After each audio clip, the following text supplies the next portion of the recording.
carbon offsetting projects are absolutely wide open to fraud and massive financial mismanagement, criminal activity actually.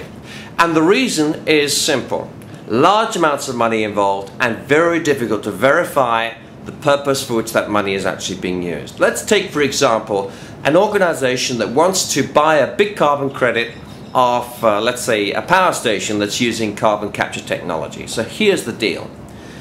Suppose I have a big company. I want to save a huge amount of carbon in my own business. I'm trying in various ways, but there's a certain amount of carbon use in each year that I can't get rid of. So I'm going to buy an offset. And how I'll do it is by going to a company that makes power by burning coal, and I'm going to say, listen, I know that you can't afford to capture that carbon that's coming out of your chimney stacks and put it back onto the sea, but maybe with a subsidy from my company, together we could do it and turn something that just doesn't work commercially into something that really works for everyone. Works for the environment, it works for me, works for you.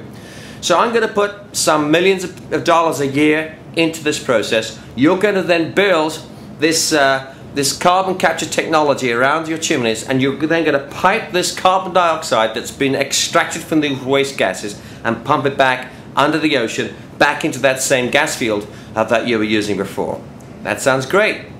So the money changes hands, the technology is built, and we're now capturing 90% of all the carbon dioxide that comes out of that power station. Sounds great. Except there's two big challenges. Here's the first: verification. How can you be actually sure that every ton of carbon dioxide gas that the power company says they're extracting is actually being extracting? Suppose it actually takes a significant amount of the energy that that power station produces every hour just to capture the gas and put it back under the ocean. It might be tempting, perhaps when people weren't looking, to just turn off the extraction mechanism and let the gas vent out to the atmosphere. That's number one. Number two is this. Just suppose that the whole system would have paid for itself anyway. They didn't need my subsidy to make it work. So I've double paid. I've paid to make something happen that was going to happen anyway. I've paid money down the drain for no added environmental benefit. And in fact, this second area is one of the classic ways to commit massive fraud in the carbon trading market. And it's not made easier by governments themselves who have been cheating on the side. Let me explain how.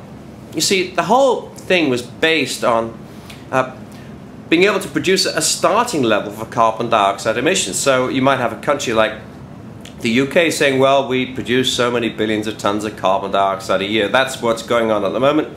And from this level, we're hoping to cut it down by 10–20% over the next 5 years. Okay? Well, just suppose the UK government has exaggerated quite deliberately the amount of carbon dioxide that is actually being produced. Then it's not easy to show a great saving. Well, you might actually find the country's real carbon dioxide emissions have been going up year on year on year, but according to the government, has been a dramatic fall. And if there's been a dramatic fall, then they can show that they've saved, and if they've saved, then that saving can be traded. So, watch this space. You're going to see all kinds of misdemeanors going on here, fraudulent things going on, and very difficult to prove, and sometimes governments involved.